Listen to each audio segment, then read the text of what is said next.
여러분 안녕하십니까? 오늘의 경제 뉴스 성현우 경제 칼럼니스트입니다. 지난 60년간 경제 우등생 한국이 0%대 저성장 늪에 빠졌다는 제아의 조선일보 기사를 소개합니다. 경제개발개혁이 시작된 1960년대부터 60년간 세계 경제의 모범생으로 칭송받았던 한국 경제가 선진국 평균에도 못 미치는 저성장이 장기화돼 열등생으로 추락할 수 있다는 위기감이 고조되고 있다. 한국은행은 지난 3분기 경제 성장률이 0.6%를 기록했다고 26일 밝혔다. 올 1분기 0.3%, 2분기 0.6%에 이어 3분기 연속 0%대 저성장이다. 한국만 놓고 보면 작년 4분기 마이너스 0.3% 역성장 쇼크에 빠진 뒤 경기 회복세를 이어가고 있는 것처럼 보인다. 하지만 시야를 세계로 돌리면 얘기가 달라진다. 이날 발표된 미국 3분기 성장률은 1.2%로 한국의 2배였다. 우리나라 올해 연간 성장률은 1.4%로 예상된다. 선진국 클럽인 OECD 회원국들의 평균 3%보다도 낮다. 올해만 그런 것이 아니다.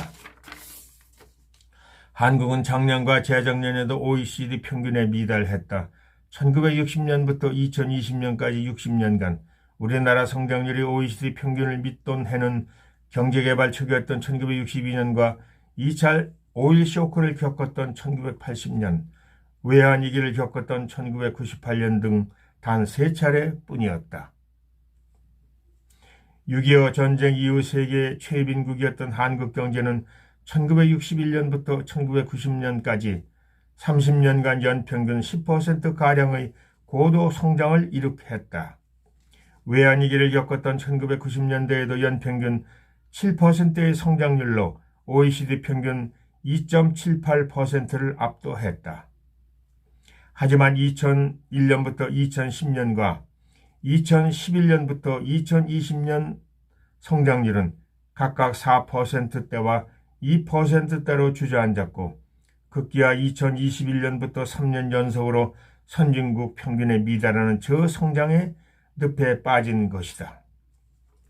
성장률 하락에는 미중 갈등과 글로벌 공급망 재편처럼 한국이 통제할 수 없는 대외 변수의 영향도 있다. 하지만 전문가들은 2000년대 들어 역대 정부가 포퓰리즘에 빠져 경제 체질 개선에 필요한 구조 계획을 소홀히 한 결과가 저성장 위기를 가속시켰다고 입을 모은다. 소득주도 성장 같은 포퓰리즘 정책은 단기적으로는 경제에 큰 영향이 없는 것 같지만 장기적으로 경제를 망가뜨리기 때문이다. 독일의 킬 경제연구소 마누엘 박사 연구팀은 최근 포퓰리스트 지도자와 경제라는 논문에서 1900년부터 2020년까지 28개국 72명의 포퓰리스트 지도자가 경제에 미친 영향을 분석했다.